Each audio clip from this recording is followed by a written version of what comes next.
কাঁচা পেঁপে দিয়ে দারুণ স্বাদের এই রেসিপিটা একবার বানালে বারবার বানাতে মন চাইবে। উপকরণও কম লাগে। নমস্কার বন্ধুরা, রূপাস কিচেনে সবাইকে স্বাগতম। তাহলে চলুন দেখে নেওয়া যাক।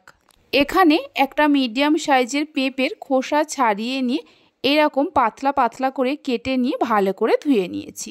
এবার গ্যাসের ওপর একটা কড়া বসিয়ে কড়ার মধ্যে দিয়ে দেব 1 কাপ চিনি। ওজন হিসাবে 200 গ্রাম চিনি আছে। ওই কাপেরই 1.5 কাপ জল দিয়ে দেব। একটা মিডিয়াম সাইজের পেঁপের জন্য এখানে আমি 200 গ্রাম চিনি ব্যবহার করছি। আপনারা চাইলে বাড়িয়ে কমিয়ে নিতে পারেন। গ্যাসের ফ্লেমটা হাইতে করে দিয়ে চিনিগুলো মেল্ট হওয়া পর্যন্ত অপেক্ষা করব। চিনিগুলো মেল্ট হয়ে গেলে কেটে রাখা পেঁপেগুলো দিয়ে দেব। ঢাকনা দিয়ে মিনিট 4-5 সময় ধরে পেঁপেগুলোকে রান্না করে নেব। 5 মিনিট রান্না করে নেওয়ার পর আপনাদের দেখাচ্ছি। 5 মিনিট পর ঢাকা খুলে একটু নাড়াচাড়া করে নেব আর দেখে নেব পেঁপেগুলো সেদ্ধ হয়েছে কিনা। দেখুন পেঁপেগুলো প্রায় 80% সেদ্ধ হয়ে গেছে। সামান্য নুন দিয়ে দেব আর কিছু কাজু আর কিশমিশ দিয়ে দেব। কাজু কিশমিশটা সম্পূর্ণভাবে অপশনাল, আপনারা চাইলে দিতেও পারেন আবার নাও পারেন। কাজু কিশমিশের পরিমাণটা নিজেদের ইচ্ছে মতো বাড়িয়ে কমিয়ে নিতে পারেন।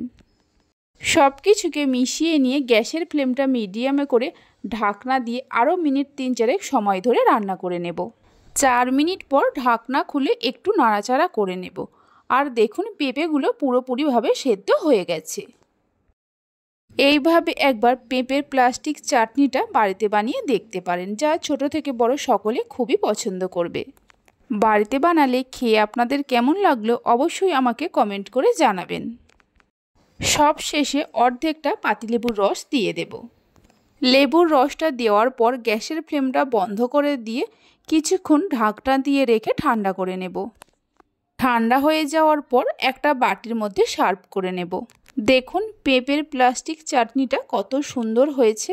রেসিপি ভালো লেগে থাকলে অবশ্যই একটা লাইক করবেন, বন্ধুদের সঙ্গে শেয়ার করবেন।